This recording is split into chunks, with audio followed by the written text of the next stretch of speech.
as you look at Hilton, and I mean, you're up and down the spectrum as it relates to what I would call entry level hospitality, middle, and then the high end luxury. The whole success that we've had starts from my philosophical belief from the day I got here that we need to build a network effect. We need to be able to serve any customer for any need they have anywhere in the world they want to be. And if we do it with good product, good service, good technology, loyalty that's relevant, they will consolidate more and more spend with us Right. because we have dots on the map where they want to be. And we have the different price points and the different functionality that they need within our products. The adding of brands is very purposeful at all segments. That's all about customer acquisition and then retention with some of the brands. Walker and Dunlop brings you insights for life. Unique perspectives from impactful leaders.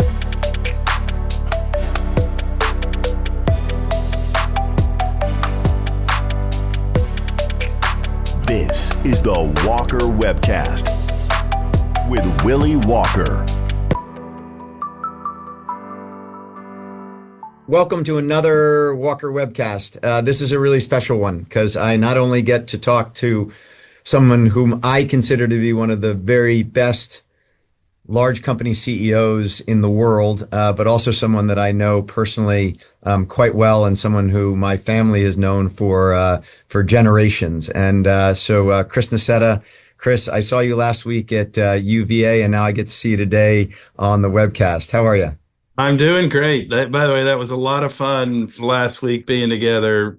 What Willy's not saying is Willy didn't go to UVA, but his father, Mallory, went to UVA. Mallory Walker and my father, who passed away after a great life of 93 years, 3 years ago, were quite good friends. And Willy interviewed his father, who started his business, many years, many decades ago on stage, which was a real special thing to see. Willy's obviously pretty good at this. Those of you who watch his podcast know that, but interviewing your father is never an easy task. Your father, your friend, the founder of your company, that's not easy, but I thought it was a masterclass, and it was so enjoyable to be part of, and particularly when your father started out with a story and I'm in the front row, and I just, been on stage. This was a great symposium, and I did go to UVA, McIntyre, like your father.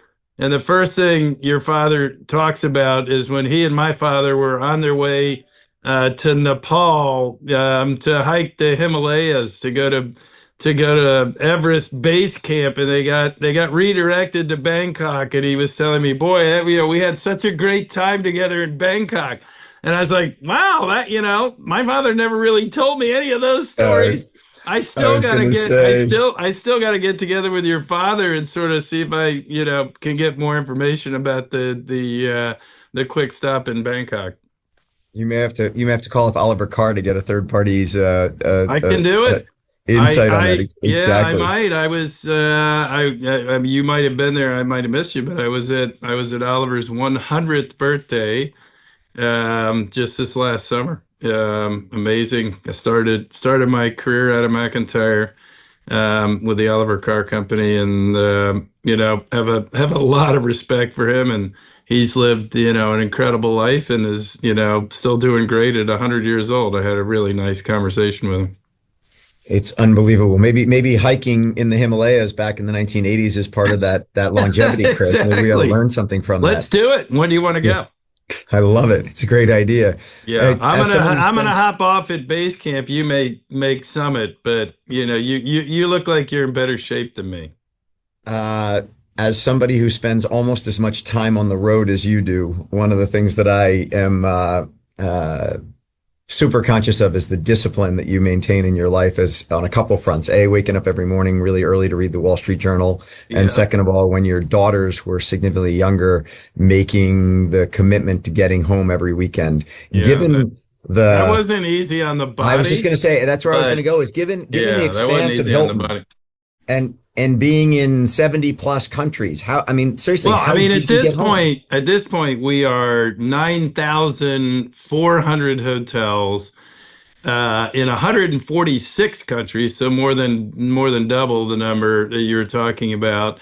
500,000 plus employees. This year alone, so far this year, we have opened 3 hotels a day in the world.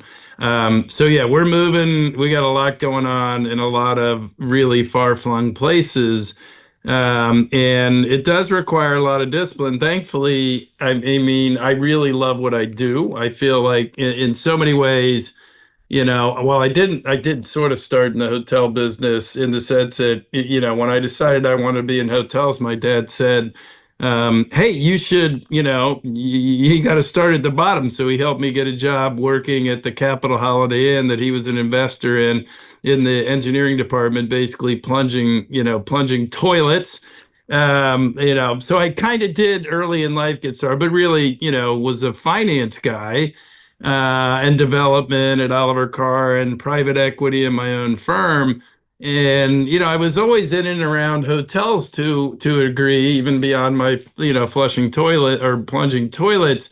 But I really, the more, I sort of kept coming back to it. And then obviously when I went to run host, permanently got into it. I realized that it was just a great industry and I loved it and I loved the places, the people, the intellectual, stimulation of trying to fit all these crazy pieces to together that make it work. And I've been doing it now a long time. I mean, between host and here, I'm not going to say how many years, but I've been a CEO of a big public companies for a long time in the industry. And yeah, I travel back to the core. Like I travel like crazy. I'm on the road 80% of my life. So, and a lot of that is in really, it's not like going to New York or LA or Dallas. It's going to Delhi and Shanghai and Singapore and Riyadh and Abu Dhabi, places that, can be hard on the body. But the reality is back then when the kids were small and now it's just like I feel like I'm the luckiest guy on earth. I think I said this last week. You might have heard this. Sorry about that. But like I love what I do. I love the people I do it with. I think it's just an incredibly fascinating industry because it is equal part everything. It takes a lot of IQ and like a lot of technical elements of technology and marketing and digital and construction, everything to make this happen. But it's a lot of EQ too, in the sense of like, in the end, we're a business of people serving people, right? We are in the service industry, 500, as I said, 500,000 strong. And so, the idea of how you build culture and motivate and inspire, 500,000 people, to try and do great things for customers is super stimulating. So I know you're thinking, where the heck is he going? This isn't where we started, but it Oh, does I, go back. It does go back to my kids, which is, yeah, I love what I do, which is why I've done it this long and why I plan to do it for a lot longer.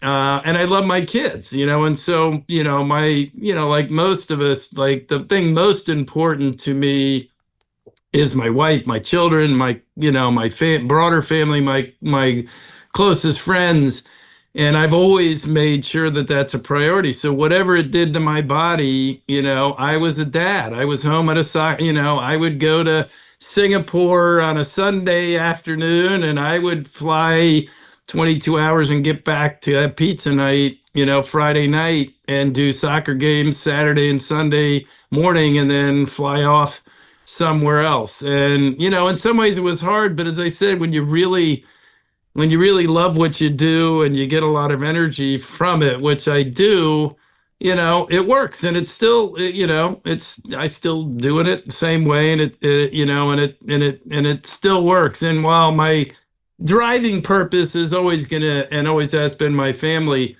I really, and hopefully it shows up. I really do I really do feel like the work that we do, that I'm a small part of, really matters a lot too. And it is clearly, if you ask my wife, my children, this is part of my purpose too. Like this is part of what I do. And there's if I think about, like in the last 12 months, we've created 25,000 jobs in the last Right. 12 months. So, you know, part of my purpose is contributing to being a great dad and husband and friend and son and, cousin and brother and all of that. But, part of my purpose, I think, is also the work we do here and doing it in a way where we change people's lives for the good. And I feel like at the scale we do it, we really do make a difference, and I certainly think that our teams around the world feel that way. So there's a lot in that, but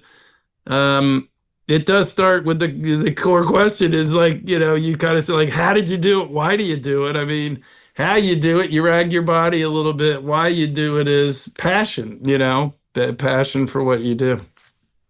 Your optimism is infectious. It comes through every time I'm ever with you. But in running a global hospitality company, there are I've plenty of, been called Willy, but many things. Optimistic a lot. Also, which you're going to know by the end of our hour, as are your viewers, loquacious. no, I love And it. It's great. the first time somebody called me loquacious, I'm gonna be perfectly honest, I didn't even know what it meant. I mean, this was a long time ago. I have since added it, into my vocabulary, but I was like, loquacious, that's interesting. And then I figured out what it meant. It's like, I'm not sure that's a compliment, but hey, anyway, go ahead. Sorry, I'll Well, shut up. I was going to say in your 2014 interview with David Rubenstein and Arne Sorenson, I was sitting there listening to David. David was like trying to cut in on you, and I was listening to it intently, and I was like, just let the guy go. He's got great things to say. Just let him Yeah, run. I know. Listen, I it will also. works. It's good. It's good and bad. That's why, honestly, I've been dying to do your podcast. You have a great audience, and we're great friends. And podcast definitely suits my style, which But is one thing, short hits on like I won't pick on any news network where you get like six yeah, minutes and three of them are taken by whoever, by the person asking you the question, and you got to tell your whole story in 3 minutes. That's hard for me. you're extremely good at doing that. I'm You're not a extremely good at soundbite doing guy. that. I'm not a soundbite guy.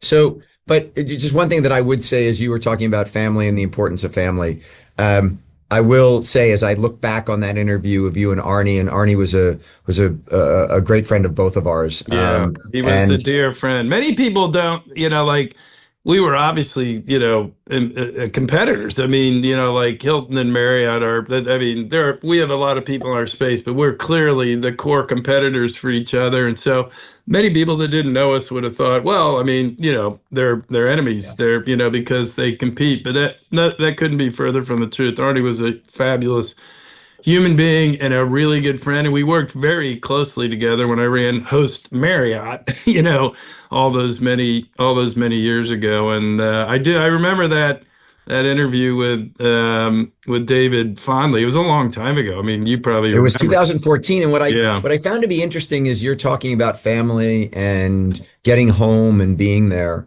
was that as David asked the two of you, what keeps you up at night?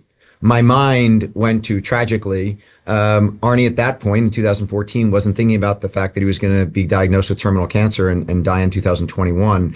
And we all miss him. But as I sat there and thought about it, Chris, I was just sort of like, you and I are sitting here thinking about our businesses today and what we're going to do this weekend and all that kind of stuff. And that there are these big things that are happening in the background that we don't know when we're going to confront them. And Yeah. boy, We let's make don't sure that we're control. spending We're the not. time where we want to spend it with whom we want to spend it as much as we can. Yeah. We don't control most of what happens in our life when you get down to it.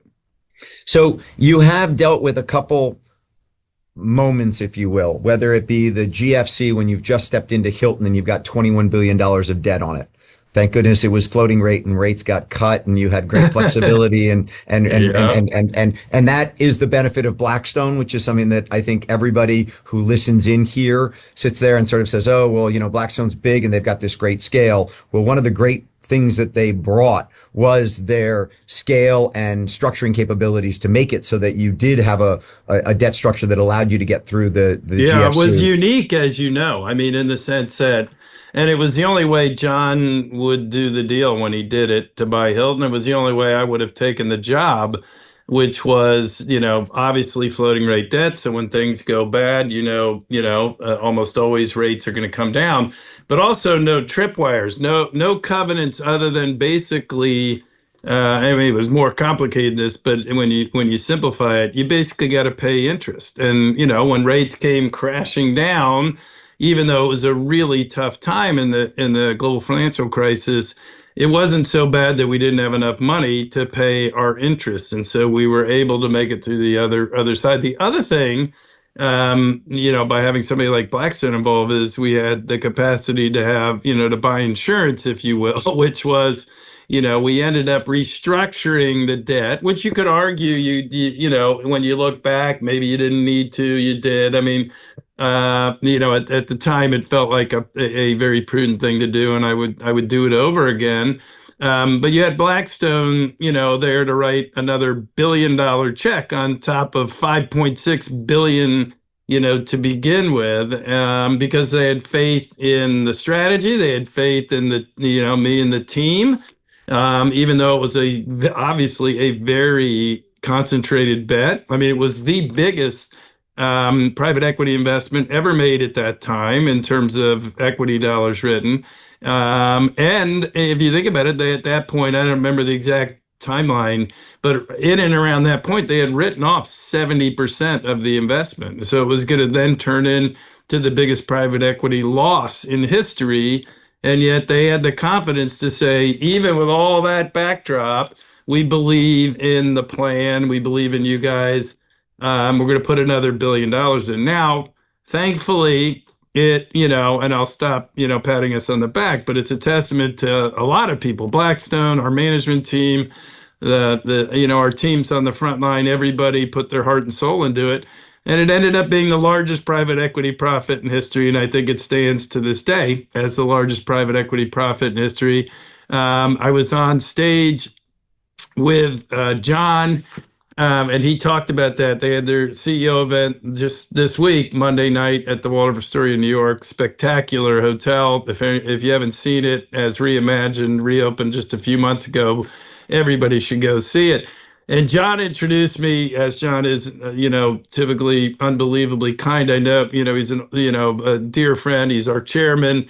He's been on your podcast. He described, that this was the most profitable private equity deal ever done. He said, but the story since, I think this was John's words, that it's been 7x since it went public. So, the truth of the matter is, having Blackstone as a partner was great for them, but it was great for everybody, meaning it allowed us to really change the trajectory of this company in a way that wasn't just about making them and their investors a lot of money, but really putting us at, Hilton in a position as a business to be successful for another, for generations. And so, that was 10, 12 years ago. And, Yeah. we keep chugging along. But the story, it is one of, building resilience. Like I think about everything I've lived through in the hotel space, 9/11, SARS,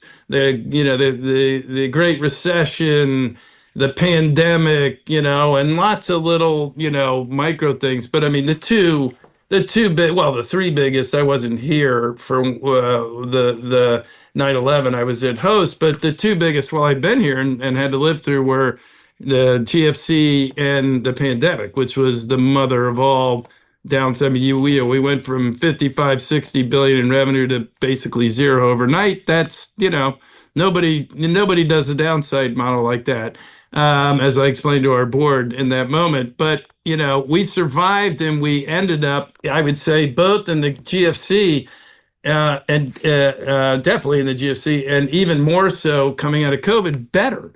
And you'd say, like, well, how? And that was resilience. And its resilience comes in lots of different forms.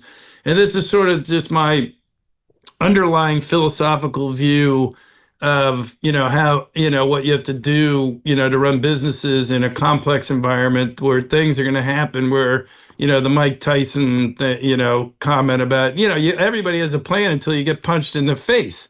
And, like particularly in our business, which is a business where you sell your product, all of it every night, when things happen, you can have a high beta experience. And so you have to build resilience. And the way you build resilience at the highest levels, I know everybody knows this, but it's worth stating sometimes the obvious is you build, financial resilience, of course, right? You have like, why did we make it through? Well, because in the great financial crisis, you talked about it, Willie, we had, low rates, but we had a lot of leverage, but it was super intelligently structured.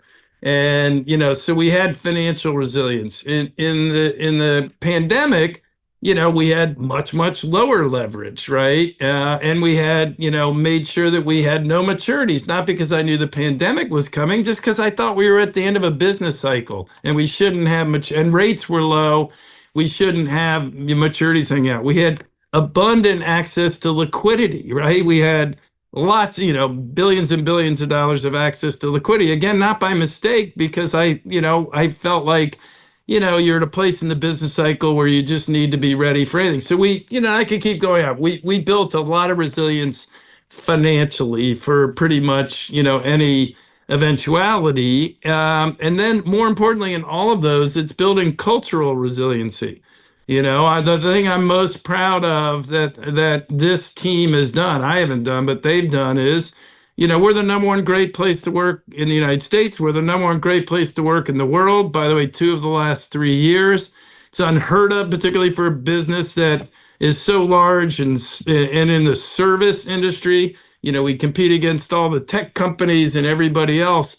And I'm not just like, yes, I'm very proud of our team for that, but it relates to resilience. Like you build a great culture in our business because the alpha is in a service business delivering a better experience. And if you have a better culture, it is the only real way to translate into a better customer experience. You also build, a great culture because when you get punched in the face, when things happen, you need the tank full. You need your people to be resilient. You're going to have to do things and, impact your organization in ways that if it's not resilient and everybody like runs for the hills, it doesn't matter that you have financial resilience. You're not going to get to the other side in this. You may make it financially, but you're certainly not going to set yourself up to be stronger. And so, like a good example in the pandemic, I mean, I'm not proud of this. It was the right thing to do. I would do it over again because there was no choice. But we had to impact 2/3 of our workforce. We are a very large workforce, either through reductions in force or furloughs. And there was no choice. Otherwise, the whole business, everybody would have been impacted. Okay. Yet we were able to do that because we had such a strong culture. Of course, by the way, now we have those people plus a lot more back because we're better, we're faster, we're stronger. But in that moment, it was really hard, but people understood it. They realized that if we don't do these things, we won't make it to the other side. And so back to the great place to work, within 2 years of the ending of the pandemic, we were the number one great place to work in the world, having impacted 2/3 of our workforce. Resilience, right? Cultural resilience where the system can take, body blows. Now, you can't take any of that for granted. You got to be working, on those things all the time. But if you say to me, like, how do you survive those things? I'm never, thinking about a crisis in how do I survive? I mean, because I'm very, focused on making sure that you've got the resilience where you don't have to be thinking that way. I'm thinking in a crisis always, how do you prepare for the future and how do you take advantage of the opportunity? Because it's funny, competitively, when everything's good, everybody does pretty good, right? I mean, let's be honest. Like when the tide's up, the boats are floating in the harbor, they all look pretty good. The tide goes out and everybody hits the mud in the harbor, you see some unseemly things. And so my experience has been, it's during tough times where you can really either do, bad things happen or really good things happen because you can really deliver alpha. You can really distinguish yourself from the competition because everybody reacts differently and people freak out and they do some good things, some bad. And so, like, I've been trained for, I started out, in the workout business, like very quickly after I got, out of McIntyre. And so I've always been trained to, like, think, how do you take advantage of, like, not freak out, but really, how do you take advantage of it? And the way you do it is you prepare for it for years and years ahead by building, incredible resilience.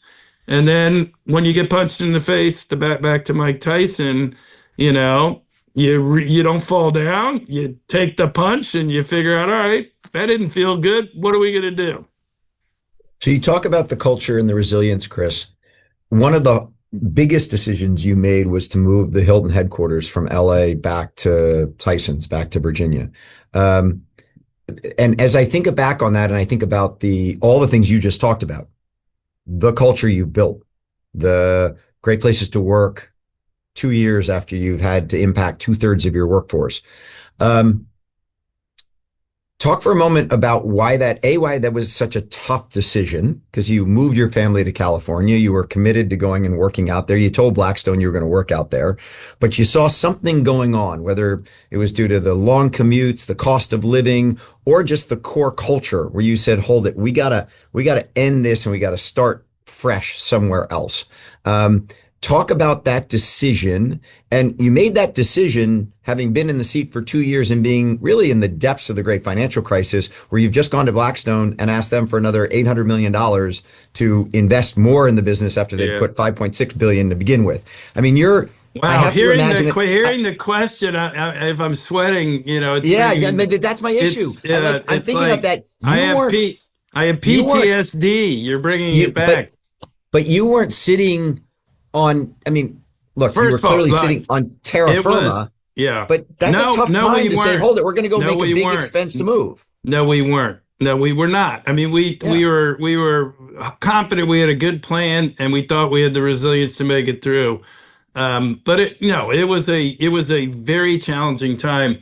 I have to say, like, on a personal note, I still have, my wife is from a small town outside of Little Rock, Arkansas. She came here because her father was elected to Congress, and we met in high school. She moved here in 1978, and so she was, Southern girl from a little town. And it's like, I tell her do you want to move to Beverly Hills? And she's like, I think we're going to, with her Southern, I think we're going to end up like the Beverly Hillbillies. Yeah. I mean, the Nassetta with his six little girls. I have 6 girls, all little at that time. I mean, they were, oh my gosh, they were 2 to 12, maybe they were 4 to 14 or something. I mean, they're 10 years apart. In any event, that's that makes me smile thinking about when she said that. But I would say, moving there was challenging with, on a personal level, but exhilarating. And, I think my whole family would say it was one of the more interesting, exciting times in our family life for lots of different reasons. In terms of the decision to come back, I mean, we got out there. A lot of people think, oh, Chris just went out there. He always had the plan to move it, and it was going back to Washington. That really wasn't what the plan was. I went out there. My deal with Blackstone is move. If you're going to run the company, you got to be there where everybody is. Like, you can't figure it out, and we don't want to separate. We know you're, very committed to your family. We don't want to be part, to their credit, we don't want to be part of, like, breaking your family up. So you need to, like, decide if you want to do it and go and bring them. And my wife, who's a great partner in life, wanted to take it. Thought we should take the chance. It was well worth it. She knew the BX guys, and so we jumped off and did it. But we went there with the intention, like, we're going to be here for a while. I don't know how long. And then I got into figuring out the company.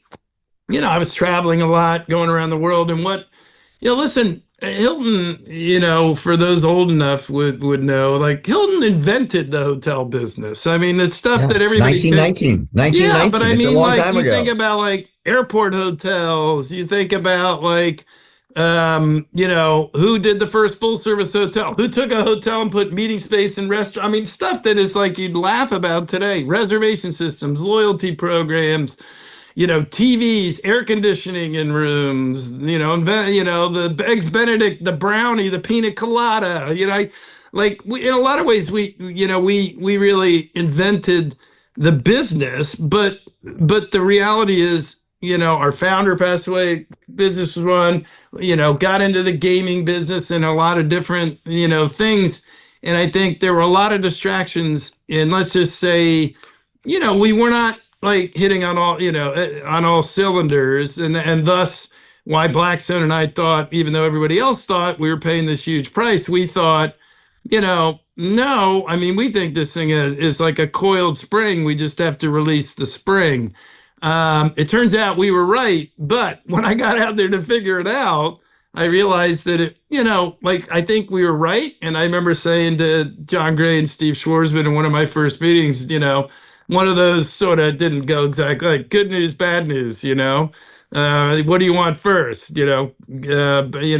Bad news is there's a lot more to do than I ever would have guessed. Good news, the opportunity is much bigger than I think any of us thought. And so we went about figuring that out. We could talk for hours and hours about, the underpinnings of the strategy to rebuild culture and sort of, restart growth and all of those fun things. But a core element of it, to answer your question, was where, how do we sort of inject a, billion volts of life and energy and like shift, the sort of mindset to get people focused on the core things we wanted them focused on. And it was my belief with their support after a couple of years that I could not do it there.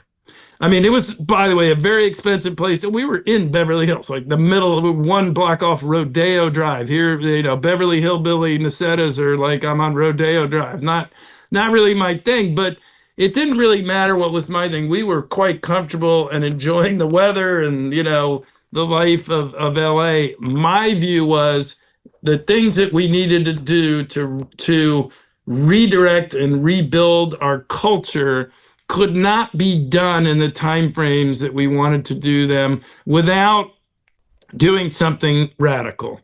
And so, in the middle of the Great Recession, I went to John Gray, and to his credit, it wasn't, we didn't labor over the discussion very long, and said, I want to spend hundreds of millions of dollars at a time where we're, on our heels at a minimum, not on our rear end, but on our heels. And I think we need to do it because we have a great strategy, but in order to do it, I really need to evolve the culture. And the best way to do it is, to a degree, to blow it up a little bit and rebuild the biggest part of it from scratch. And even though as a percentage of our overall workforce, I think in Beverly Hills, it was our world headquarters, maybe we had 1,200 people, something like that. You would say at that time we didn't have 500,000 people, we may have 200,000, but still, it was a very small percentage. But like any big, global company, it's sort of like the culture emanates, even though it may be only 1,200 people, from where your world headquarters is, and the culture there. And my view was maybe over a very long period of time, grinding, you get there, but it was going to be really hard. And so what we needed to do was sort of blow it up. And I would say, I remember it was the hardest decision I've ever made, toughest call I've ever made, toughest meeting I've ever had, because I remember it vividly. I went, like my then head of HR said, write a memo to the, to the team and like tell them why you're doing it and then run for the hills.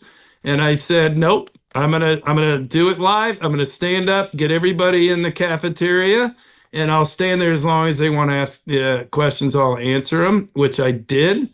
It was really hard, but is who I am and the way I do things. I'm gonna look them in the eye and tell them what we're doing and why we're doing it. But it was really hard.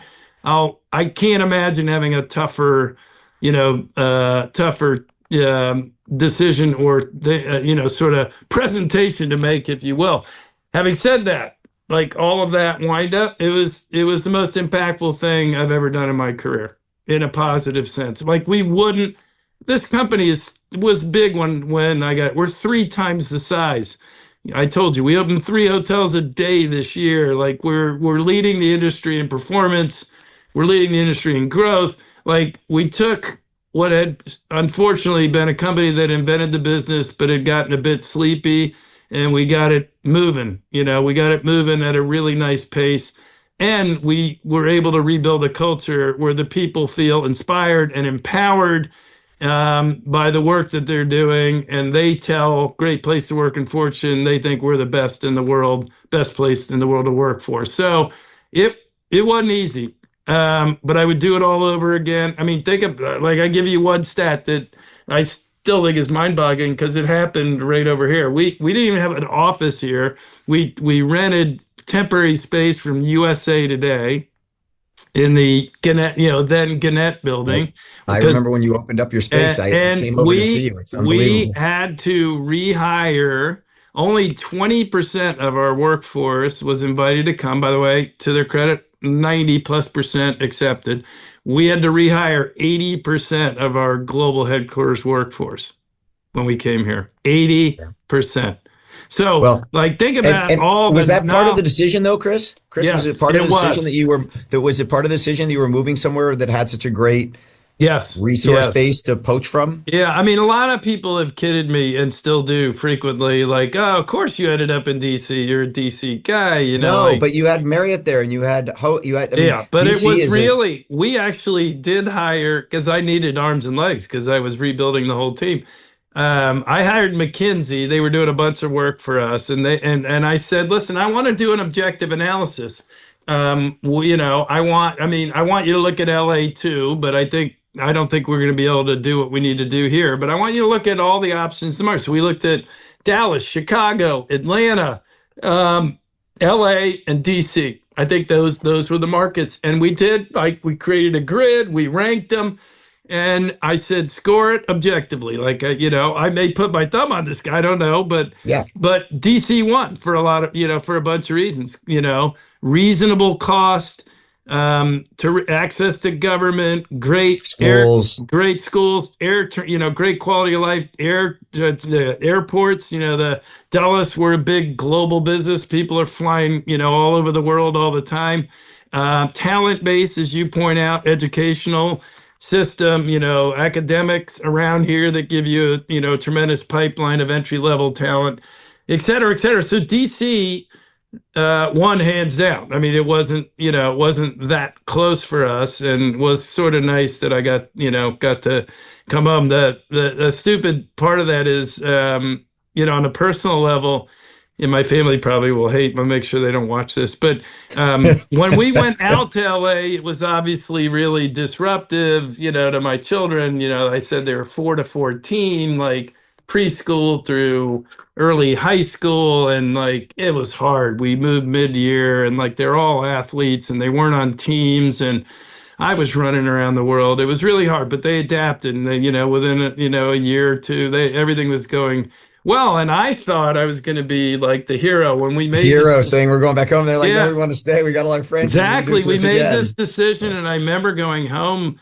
that night telling my wife, and she's like ashen, and she's like, oh no. I'm like, what do you mean? Oh no. Like we made this decision. We're gonna go back home with all, and she's like, it was so hard and everybody's doing so well. And like, so it really, they got there, but it was much harder than I Not an thought. easy one. Not I an was easy not one. I was not a hero. Let's just put it that way. So, Chris, as I think about where we are today and where we're going, and I think about a lot of the conversations that are going on around AI and how AI is going to change our world. And I found it to be really interesting when I listened to you and Arne talking about where you all were in 2014 from a technology standpoint. And what I think You is you that you probably have the advantage of having watched that recently. no, I no, it's all I good. No, I no, no. But the I point on did it that is, 11 years ago. I don't remember what I said. well, my point on it is twofold. And by the The way, first, AI back then was all inclusive, it was like a hotel type. yeah, right, exactly, exactly.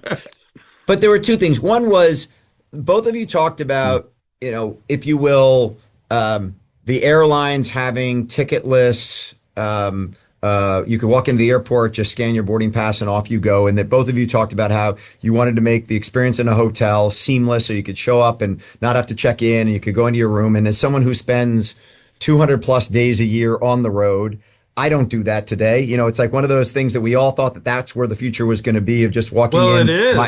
Why aren't you? Well, by the way, with us, you can. With us, I just know like you can. I know you can. I think there's just like an airline, you can pick, just like you pick your seat with yeah, Hilton. You you go on can. the Hilton app, you can pick your exact room. You But never what need to percent? check I in. guess the question that I have to you is, what percentage of people actually do that? Because I'm a total road warrior and I still go and check in all the Why time. Am I don't just you? old You school? tell me. It's not enough. I would say it's like a third, a little Right, bit better than a third. right. So I just found it to be interesting Well, that that here's was what an. the airlines did, and you should tell me. We should do a poll. You can like get your viewers to answer. If you think about how the airlines did it, they forced it. Basically, it's a little bit like how did we all get accustomed to pumping our own gas and not having service at a gas station, is because we had no option. So what the airlines did is they weaned you of the option. I mean, Right, you in the beginning they had the system and the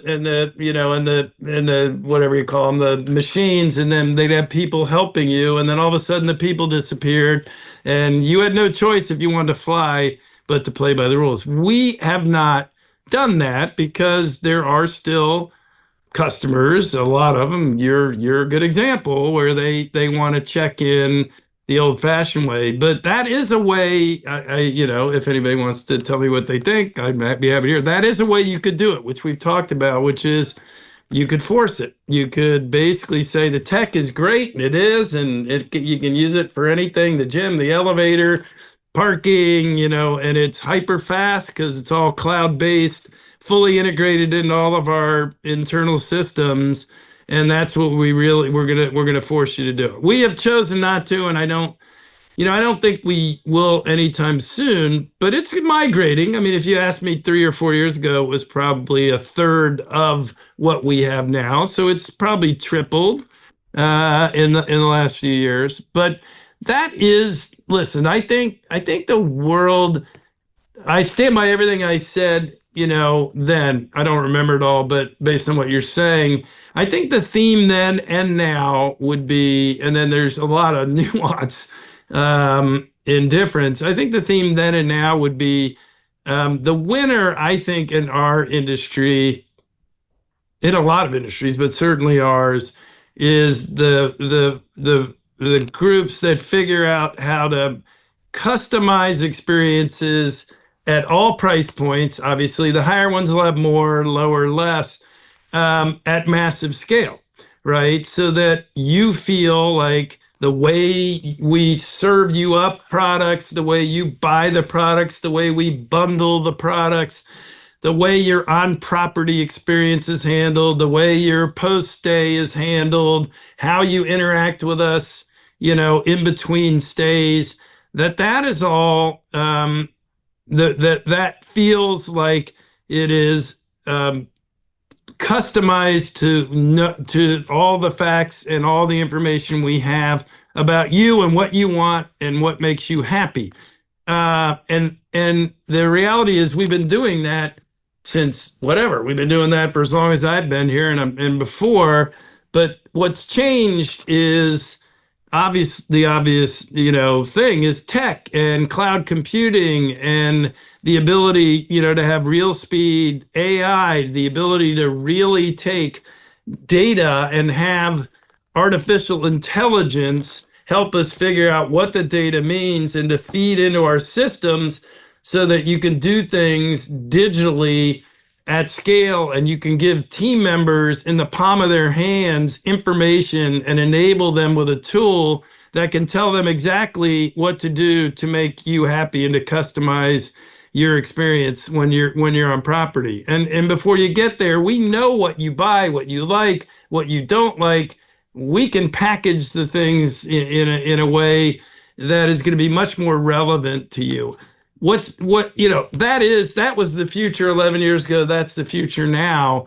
The difference is computing power and AI like everything else, allows us to accelerate that process exponentially. And so we're already, like we have a very modern tech stack. We a decade ago decided we were going to get out of monolithic legacy systems and have repurposed. So we have a fully modern tech stack in the core infrastructure, and so we have massive agility to with a modern tech stack, to be able to customize in these ways. And I would say we're doing digital key and all that, and offering add-ons and things, but I would say it's tip of the iceberg in term like a lot of businesses in being able to really harness information, artificial intelligence in ways that you will be able to feel that will result in a dramatically better experience. And so back 11 years ago, it was like we were like in the Stone Ages, like digital Right. key.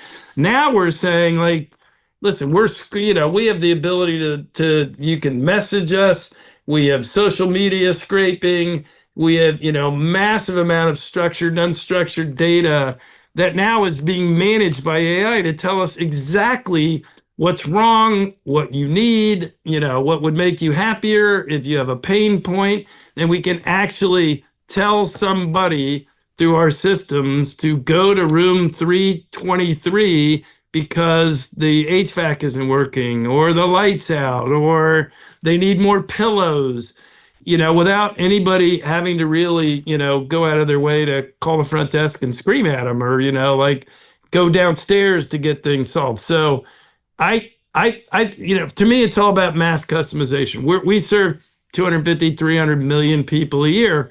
And we have great teams and general managers and listen, all of them are, we're number one great place to work. If I didn't say it 3 times now.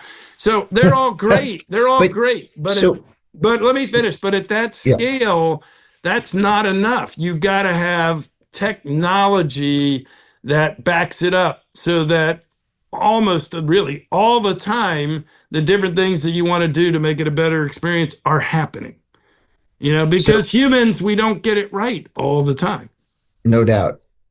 So one of the other things, and this is back to sort of AI and where we're going with AI, because I think there are a lot of question marks in the world where there are a lot of kind of doomsdayers who are sort of like AI is going to do away with everyone's job and it's a zero sum game. And so everyone's going to be unemployed. They're not going to have anything else to do. And as I think about you sitting in the That hospitality scares space, me Chris, just because I like working. same here. But one of the things that was brought up then was this small little company that was just emerging called Airbnb. And I think Yeah. that at that time, everyone was like, if Airbnb wins, Hilton loses. And what's been so evident over the last 11 years is that as Airbnb has come in and provided a product to the market that is a distinct product, you've been able to continue to grow at even a faster pace. Talk about that for a second, because just looping it back to AI, I think everyone thinks that sort of this zero sum game, that if AI takes a job, it's not going to go anywhere else. And as the Airbnb example shows, a lot of people thought that that was going to be positive them, negative you, and it's only Oh been wait, positive for I don't both. know I don't know what I said 11 years ago. I guess I'll have to go watch it. But I know what I would have said if David had asked me, because I said it from the very beginning days of Airbnb. Airbnb is not a threat to our business. It is something different. It is about travel and it is about accommodations.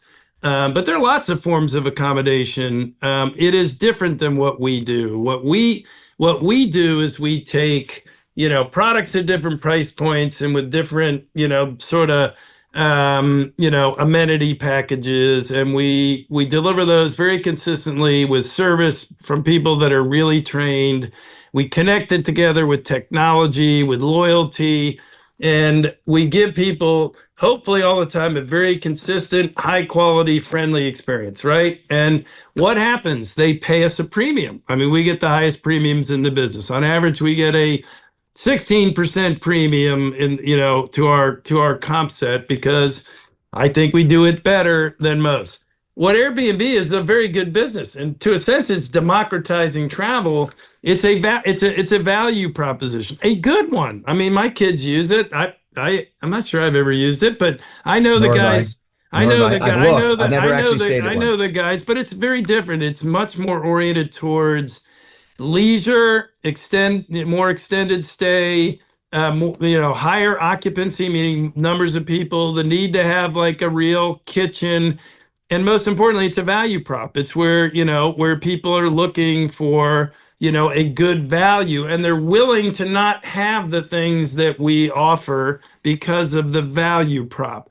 And so I've said to people for time and eternity, I don't think that, that they are cannibalizing, and I think we've proven it over the last 10 or 15 years. I don't think they're cannibalizing our business. They're democratizing travel. They are, I would say, making the pie bigger, because people that wouldn't have been traveling are now traveling. When I do, like, I bring all age groups, young people, I do focus groups. I love doing focus groups. And you ask them like, what do you think the difference is? And like, if you were doing, a business trip or whatever, or business and leisure, and you could stay in a hotel and have all these things, almost all the time, they want what we do if they have the capacity, to pay the premium to do it. And so to me, I mean, I think it's a great business. The business of Airbnb has been around a long time. They have been able to, create efficiencies in the use of, apartments and rooms and all of that in a way, with technology that nobody else has. So I think it's a spectacular business. I just think they're in the business of providing a sort of different level, a different kind of accommodation than we are. And I don't worry. I never worried about it. I answered it a lot. Every shareholder on earth asked me every single time for years. By the way, nobody asked me anymore for the reason that you said, because we've proven that we can coexist, and actually in a reasonably harmonious way. In terms of the doomsday, listen, in our business, we're fundamentally a business of people serving people. We're always going to need people. I mean, will there be more efficiencies as more people do digital key and other things, technologically happen? Yes, but when we grow, we're adding 3 hotels a day. I said we added 25,000 people in the last 12 months. We will always need people in our kind of industry. So I'm not worried about that. Societally, listen, I don't have all the answers. There are, over the, intermediate to longer term, there are issues. By the way, there were issues when we went from an agrarian to a manufacturing to services. They're all hard transitions. And there are a lot smarter people on this topic than me, but we do tend to make them, over a period of time. I think, and this is, an opinion, I think, the risk here is, of course, this is moving a lot faster than those things move, because AI, which has the ability to displace a big chunk of our white collar workforce, which in a unique way is moving at the speed of light, almost literally. My own view is it is, and I think the development of the technology will move faster than the people will move. I think by the very nature of it, the tech, the bots, the agents can replicate 1 trillion times over, and humans are humans. We still have limitations to how quickly we adapt and change. And so while the tech is going to move at light speed, I do think I do think it'll take more time than some think for, the people side of it to I mean, you run a big company, I run a big company. We're doing all sorts of things with AI, but you're talking about massive. I mean, people are. It's not like you just stick an agent on top of anything. It's total transformation, process change. It does take really years to sort of, particularly with bigger, even mid-sized companies, to embed that, and make those kinds of changes and get, organizations and cultures to accept it. And so, yeah, there's gonna be a lot of change. There's gonna be displacement. We need to work on it. We need to think about training and vocational and educational programs to support it. But I think we'll have some time to do it, because I think the people side of it will take a little longer than I think some think. Going from the, if you will, the market segment that Airbnb is focused on, as you look at Hilton and I mean, you're up and down the spectrum as it relates to what I would call entry level hospitality, middle, and then the high end luxury. We're everywhere. You're The whole, everywhere, and well, you've the got whole, it's an you've important note. The reason we're everywhere. I'm sorry, I'm being loquacious, but the reason we're everywhere is an important, comment point to underscore, which is the whole success that we've had starts from my philosophical belief from the day I got here that we need to build a network effect. And that is, we need to be able to serve any customer for any need they have anywhere in the world they want to be. And if we do it with good product, good service, good technology, loyalty that's relevant, they will consolidate more and more spend with us right, because we have dots on the map where they want to be. And we have the different price points and the different functionality that they need within our products. And I could prove to you scientifically as we've grown and as we've added these different segments. I mean, we had 8 brands when I got here. We have 25 brands today, right? And somebody said, wow, 25 brands. We believe they all have swim lanes. They have different purpose, different price points.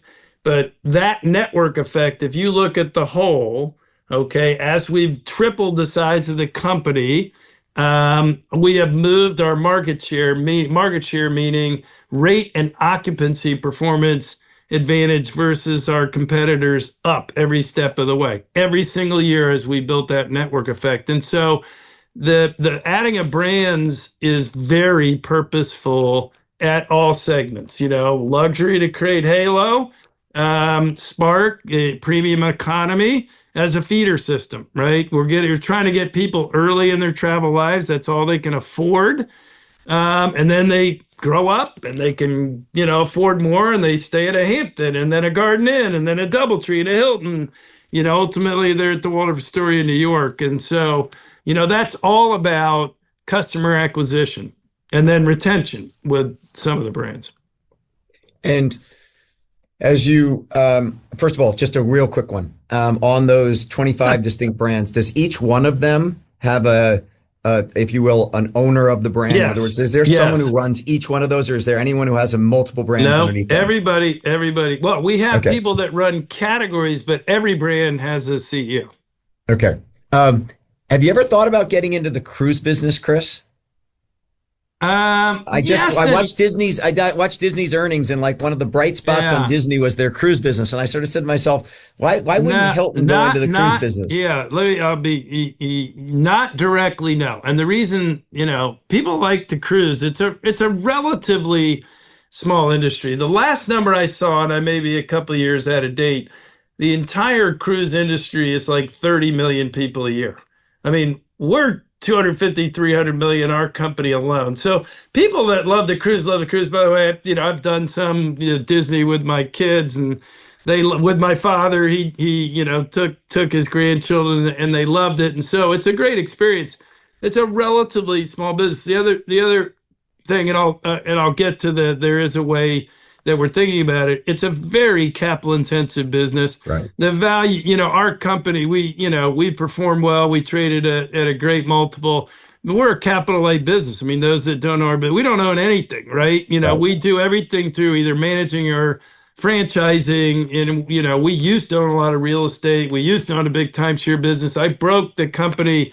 We went public 11 years ago in 2000, 13, 11, 12. And then in 16, we broke the company into 3 pieces.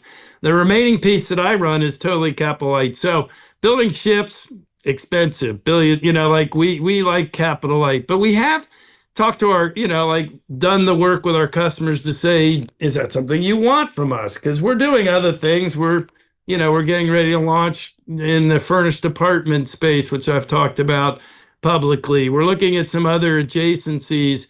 When we talk to our customers in terms of like core, like cruising, large format cruising, I think they're fine getting it where they get it. I don't think they feel like they need it from us. What we are thinking about is more smaller format. Like we have an adventures category that we started a couple of years ago. Auto camp, glamping was our first foray. You will likely see us do something in like safaris, riverboat, maybe, high-end luxury, smaller format on the water. Our customers tell us those are things that are aspirational ways that they might think about translating their loyalty through the collection of honors points, and that they would view as very valuable. So we are looking at, cruising to an extent, but really working with third-party partners. We don't want to be building boats, ships, safari Got it. camps. Yeah, we want to work with others that do those things. So my hour has evaporated as I assumed it was going to. I could keep talking to you for several more and continue to learn from you. I guess the final question I'd have now before we have a follow-up to this at some point, Chris, is I believe that Bill Marriott stepped down as CEO of Marriott when he was 80 years old. Are you sticking around at Hilton until you're 80? I don't think anybody needs me to be here when I'm 80 years old. I'm 63. I still have a lot of energy. I think I'm young. I don't know. I guess I'm not technically as young as I used to be. And as I said at the beginning of the time together, I love what I do. I mean, I have a lot of energy, a lot of passion. I'm not slowing down. So I want to do this for a lot longer. 80, I don't know. I would say I better find somebody younger, faster, smarter before I turn 80, and that would be my intention. But I'm not going anywhere anytime soon. So I've got one final story, which I was going to say at the top of the webcast, but it's fitting to end with, which is that in the summer of 1986, Ooh. my summer job was working at Car Park for Phil Carr. Oh my And God. I I love Phil. I and keep up with the Phil reason I Carr. remember this and the reason I bring this up is the following. Yesterday in Atlanta and here in What Austin, I got building? up. What building were you at? I was in the same building that you were in on, but I was on a different 1700 floor. Penn. You 17, got right it. next to the White House. And so the reason I remember this story, Chris, is the following. Yesterday morning, I woke up here in Austin. I went to the gym. I worked out. I had to run to get out the door. And as I'm heading off to this meeting, it was a very humid morning. And I get to the meeting and I'm just dripping sweat. And am apologizing profusely to everyone for coming in still sweating. My first day at Car Park. My first day, my dad drives me to the Walker and Dunlop offices on 15th and L in DC, and I had to walk, and I was late. And I was late for my first day of work at Carr, and I go flying into the lobby, and I'm sitting in the lobby in the summer of 1986, June, whatever, 10th. And I'm sitting there, and who walks through but this young whippersnapper UVA graduate, Chris Nassetta, Oh who's my running off God. to some meeting, and someone says to me, "Oh, that's Chris Nassetta. He's one of the great new guys that's running around here." And Oh I'm my sitting here God. going, I can't believe that. So literally, that's the first time Chris Nassetta ever came onto Willy Walker's radar screen as I was That's a dripping great sweat in story. this. You never And I'm you sitting never there told going, me that. I got Chris on tomorrow, and I just did the exact same thing at 58 years old in Austin, Texas. So I I love guess I that. haven't really Hey, grown up by that the way, much. so you worked with Wiley. Oh, yeah. Yeah, he was Oh, yeah. famous. I love that guy. I Oh, love yeah. that guy. He ran that joint. Chris, it's great to see you. Thank you for your time. I look Love the forward to seeing time you with again you, Willie. soon. Have a great weekend, and thank you everyone for joining us today. Yeah, thanks, Willie. Have a great Thanksgiving, everybody. Thanks, you too, bud. All right, take care. See ya.